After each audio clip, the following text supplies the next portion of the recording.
Good morning, student. Myself Chirag Sukani from Rockwell VBA College Vapi, and I'm going to teach you advanced financial management subject. So today in this session, we will discuss the combined sum. Okay, we already learned each method of risk measurement with one here two example. Okay, so we will start the combined sum. So question number one, which is asked in March April 2017 in 7 marks. Okay. Determine the risk adjusted net present value of the following projects. Risk adjusted यानी method याद रखना है, that is risk adjusted discount rate बोला जाता है, पता है ना. So determine the risk adjusted net present value of the following projects. So here particulars and project A, project B and project C is given. Particulars first, that is net cash outlay. Now net cash outlay is called as what? Investment. Outlay यानी जा रहा है money ना. So net cash outlay, that is what? Investment. So project A 1 lakh, project B 1,20,000 and project C 2,10,000. Project life 5 years and 5 years, तीनों तीन की same है. Annual cash inflow 30,000 for the project A, 42,000 for project B and 70,000 for project C. It means what? कि जो annual cash flow है 30,000. ना 30,000 5 years के लिए सेम मिल रहा है. 30,000 फर्स्ट ईयर में मिलेगा, अगेन 30,000 सेकंड ईयर में मिलेगा, 30,000 थर्ड ईयर में, 30,000 fourth year and 30,000 fifth year. 30,000 same cash flow fifth year तक मिलेगा. वैसा ही 42,000 सेम 5 ईयर्स तक मिलेगा, 70,000 5 ईयर्स के लिए सेम मिलेगा. And here coefficient of variation is given, that is 0.4, 0.8 and 1.2. Now the company select the risk adjusted rate of discount on the basis of coefficient of variation. यानी यहाँ पे risk adjusted discount rate कौन सा use करना है? It is on the basis of coefficient of variation. So here coefficient of variation is given, risk adjusted rate of discount is given and present value factor 1 of 5 years at RADR is also given. सब दे दिया आपको. Okay, suppose coefficient of variation 0 होगा तो 10% discount rate use करना है और उसका value 3.791 है. 0.4 कोएफिशिएंट ऑफ वेरिएशन होगा तो 12% डिस्काउंट रेट यूज करना है और उसका वैल्यू 3.605 होगा. 0.8 कोएफिशिएंट होगा तो 14% 3.433. In short coefficient of variation given, उसका accordingly respectively risk adjusted discount rate is given and also value, that is present value annuity factor is also given. Okay, तो ये सम्स के लिए हम लोग को टेबल भी रिफर नहीं करना पड़ेगा because everything it is given in this सब. सम्स दिखने में बहुत मतलब लगता है कि क्या करना है क्या नहीं, बट बहुत इजी सम है. क्या कैसे दिखना है कि आपको पता है कि वो रिस्क एडजस्टेड डिस्काउंट रेट का format, that is here cash flow then present value factor. And present value factor में यहां पे कौन सा रेट लेना है? Risk adjusted discount rate. And risk adjusted discount rate का फॉर्मूला क्या पता था ना? Risk free plus risk premium. But यहां पे तो ऐसा कुछ नहीं दिया है, so directly we can go for risk adjusted discount rate. Okay, and उसके बाजू में ये सब coefficient of variation is given. Okay, तो यहाँ पे सिंपल सा है. सपोज प्रोजेक्ट ए है तो उसमें कोएफिशिएंट ऑफ वेरिएशन 0.4 है. ओके, 0.4 है तो कोएफिशिएंट ऑफ वेरिएशन 0.4 देखो तो यहाँ पे रेट ऑफ डिस्काउंट कितना लेना है? 12%.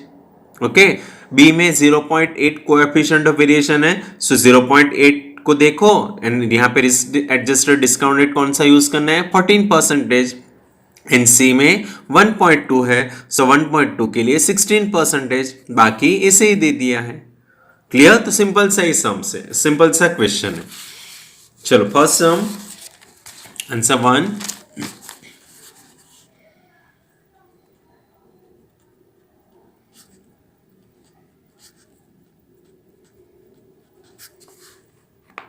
आंसर 1. चलो first project A. Now आरएडीआर method use करना तो आपको पता होना चाहिए कॉलम, दैट इज ईयर के बाद cash flow and here present value factors. Okay and यहाँ पे क्या होता है, present value of cash flow मिलता है, 4 कॉलम में हो जाता है। नाउ यहाँ पे आपको प्रोजेक्ट का लाइफ 5 इयर्स तक दिया, इट मीन्स यहाँ पे मैं डायरेक्टली लिख लूंगा that is 1 to 5 years, 1 to 5 years, because 1 to 5 years का सेम कैश फ्लो मिल रहा है प्रोजेक्ट ए, कितना 30,000 मिल रहा है ना। अब देखो यहाँ पे 5 years से एन एनुअल कैश फ्लो 30,000, यानी 5 years तक 30 सेम मिलेगा। सो मैंने यहाँ पे डायरेक्टली ले लिया 1 to 5 30,000। Now here coefficient of variation कितना है 0.4, तो 0.4 के सामने रिस्क एडजस्टेड डिस्काउंट रेट कितना है 12%, तो यहाँ पे present value factor at the rate of 12% आप यूज करोगे। ओके एंड 12% पे उसका वैल्यू कितना है 3.605, समझ में आया। Okay so 1 to 5 30,000 3.605, so present value of inflow मिलेगा, सो 30,000 इंटू 3.605 दैट इज 108150। क्लियर, तो वही आपका टोटल आएगा, that is total of PV, total of present value कितना 108150। So what is the formula of NPV, NPV is what, present value of inflow minus investment और present value of outflow, जो भी आप word use करो। सो inflow कितना आया 108150, investment project A के लिए कितना है 1 लाख रुपए से सम्स में इनिशियल आउटले, सो हमारा पॉजिटिव आंसर आया that is 8150 rupees for project A. Clear, likewise for project B, project B. So again year, then cash flow, then PV factor at the rate of जो भी आएगा and present value of cash inflow आएगा। Okay now project B कितने साल का है 5 years, so again 1 to 5 years का same, उसका कैश फ्लो कितना मिल रहा है 42,000, यानी 42 42 42 42 5 years तक सेम मिलेगा। नाउ उसका कोएफिशिएंट ऑफ वेरिएशन कितना है 0.8, तो 0.8 को देखो 14%, यानी हम लोग को यहाँ पे RADR रेट 14% यूज करना है, एंड 14% का वैल्यू कितना है 3.433। ओके सो मल्टीप्लाई करेंगे तो present value of cash inflow मिलेगा दैट इज 144,186। ओके तो वही आपका टोटल ऑफ पीवी आएगा, total of present value that is 144,186। So what is the formula of NPV, present value of inflow minus investment. So inflow कितना आया 144,186, investment B के लिए 1,20,000 है। ओके तो हमारा आंसर आएगा ₹24,186। Likewise, you have to calculate for project C. Your cash flow, then PV factor at the rate of जो भी आएगा and present value of cash inflow आता है। Now project C भी 1 to 5 years का ही है, उसके कैश फ्लो 70,000 मिल रहा है, उसका कोएफिशिएंट 1.2 है, सो 1.2 में 16% है, तो 3.274 मल्टीप्लाई करेंगे 229,180। Okay so here total of PV यही रहेगा, total of present value that is 229,180। Okay so what is the formula of NPV, present value of inflow minus investment. So inflow 229,180, investment 2,10,000। Okay so आपका answer आएगा ₹19,180। अब यहाँ पे ऐसा भी नहीं बोला कौन सा प्रोजेक्ट सिलेक्ट करना रिजेक्ट करना है, खाली कैलकुलेट करना है एनपीवी फॉर दिस 3 प्रोजेक्ट्स। सो इतना सम्स का 7 मार्क्स, इजी था, खाली समझना था कि कैसे करना है। क्लियर, चलो question number 2,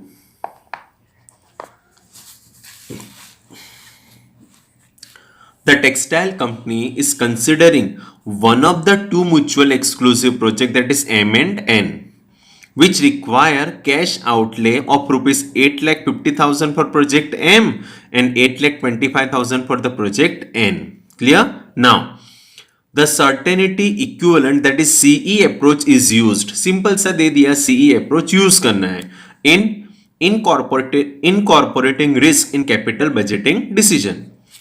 The current yield on government bond is 6% and this is used as a risk-free rate. The expected net cash flow and their certainty equivalent R S follow. ये मत देखना, ये मिस हो गया था तो मैंने ऊपर लिख लिया है R S follow. So your project M, project N is given, year 1 to 3, and project M का cash flow and the certainty equivalent factor is given. Likewise for project N, cash flow and the certainty equivalent factor it is given. Okay. Now here, present value factor of rupees 1 discounted at a 6% at the end of the year 1 to 3 R is also given. Okay, यानी again यहाँ पे आपको table value देखना नहीं है, directly दे दिया कि 6% पे फर्स्ट ईयर में 0.943 है, सेकंड ईयर में 0.890 है एंड थर्ड ईयर में 0.840 है. ओके और आपको पता है कि certainty equivalent coefficient CE approach में कौन सा रेट यूज होता है? Risk free rate. Okay and यहाँ पे रिस्क फ्री रेट दे ही दिया, दैट इज व्हाट 6% दे दिया है ना 6%. क्लियर? तो आपको पता होना चाहिए कि certainty equivalent coefficient method use करना है तो उसके लिए फॉर्मेट उसका कितना कॉलम बनता है. सो आपको पता है कि सर्टेनिटी इक्विवेलेंट में कौन सा कॉलम बनेगा? ईयर. ईयर के बाद कैश फ्लो, उसके बाद सी, ये तीन तो दे ही दिया आपको सम्स में. देन एडजस्टेड कैश फ्लो बनता है, पता है ना, दैट इज एडजस्टेड सीएफएटी, यानी कैश फ्लो इनटू सी फैक्टर्स को मल्टीप्लाई करेंगे तो एडजस्टेड सीएफएटी मिलेगा. देन प्रेजेंट वैल्यू फैक्टर के साथ मल्टीप्लाई करना, that is what risk free rate. Then PV, total of PV and minus initial investment, that is what NPV. Okay चलो first हम लोग कैलकुलेट करेंगे फॉर प्रोजेक्ट एम. ओके अभी आपको पता है कि सी अप्रोच यूज करना है तो कितना कॉलम? ईयर. ईयर के बाद cash flow after tax. Okay then after CE factor, year, cash flow after tax and the CE factors. CE factors के बाद एडजस्टेड सीएफएटी बनता है, एडजस्टेड सीएफएटी बनता है. उसके बाद में present value factor at the rate of 6% which is given and then present value. Okay so यहाँ पे year 1 2 3 is given. project M cash flow देखो दिख रहा है ना आपको सम्स में, वही है, that is 4,50,000, 5 lakh and 5 lakh. Okay C factors भी दे दिया 0.8, 0.7 एंड 0.5. ओके इतना तो आपको सम्स में दे दिया. अभी एडजस्टेड सीएफएटी कैसे करना है? Multiplying cash flow with the C factors, यानी 4,50,000 इंटू 0.8 करना है. ओके दैट इज 3,60,000 आएगा. Then 5 lakh into 0.7, 3,50,000 and 5 lakh into 5 lakh, हाँ सॉरी 5 लाख इंटू 0.5, 2,50,000. आया समझ में? इन शॉर्ट कोई भी सम्स में टेबल आपको याद होना चाहिए कि कितनी कॉलम्स बनती है. Then present value factor at the rate of 6% which is given in sum. So first में 0.943, 0.890 एंड 0.840. तो प्रेजेंट वैल्यू यानी 3,60,000 into 0.943, that is 3,39,480. 3,50,000 into 0.890, 3,11,500 and 2,50,000 into 0.840, that is 2,100. Okay so आपका टोटल क्या आएगा? 8,60,980. Okay so what is the formula of NPV? Present value of inflow minus investment. So inflow कितना आया? 860,980 minus project M का outflow investment कितना है? 8,50,000 है. 8,50,000 है। ओके, सो आपका आंसर आएगा पॉजिटिव ₹10,980। आया समझ में? सिंपल सा है। Likewise we have to calculate for project N. Project N,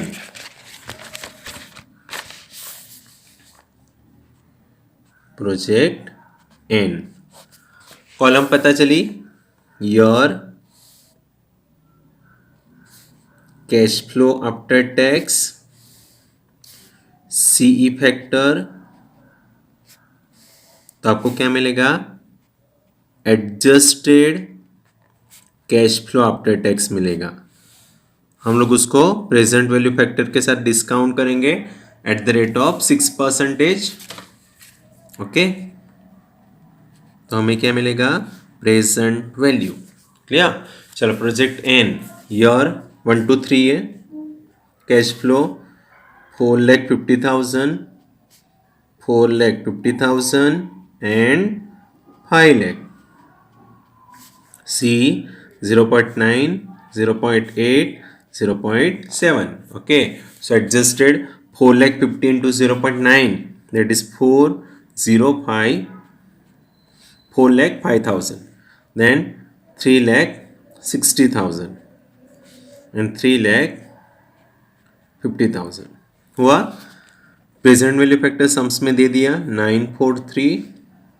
890, okay, and 0.840। So present value multiply करना है 381,915, 320,400 एंड 294,000। सो टोटल आएगा आपका 996315। So here NPV is what? PV of inflow minus investment. Okay, so 996315 minus initial investment 8,25,000 है for project N. So आपका answer आएगा ₹171,315। Clear?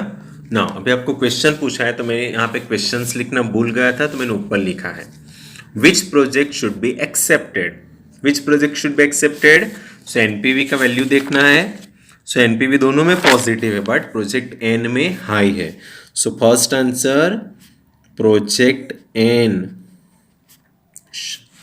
Project N should be accepted, should be accepted because NPV is higher.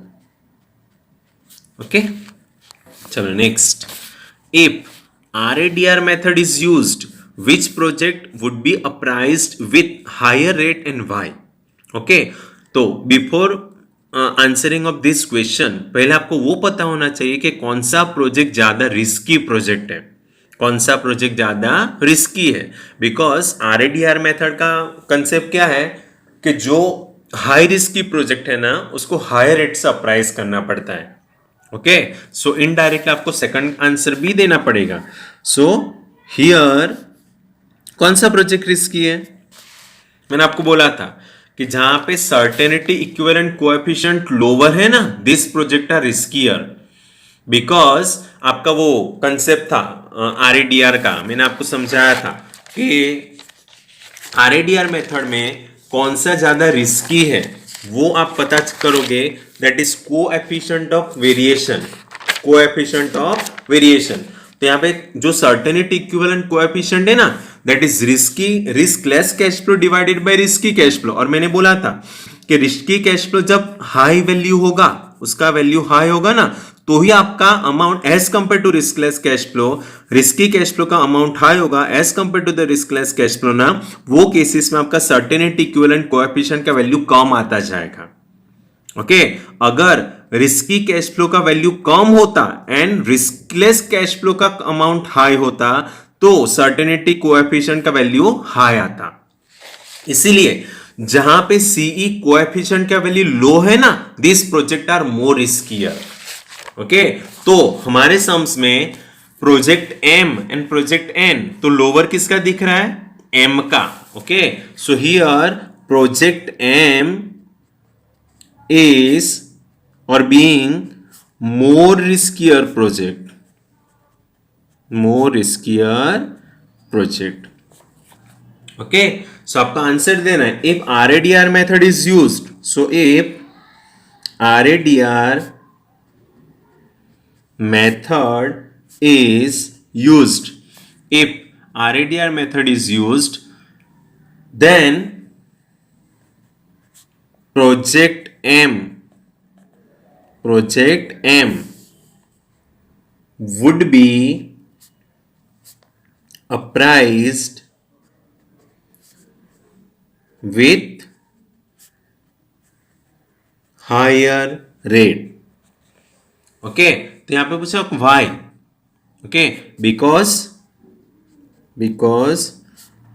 Project M is more riskier project compared to project N. आया, तो हम लोग का एक conclusion था. क्लियर हुआ? सो हम लोग स्टॉप करते हैं third sum in the next video. Bye, take care.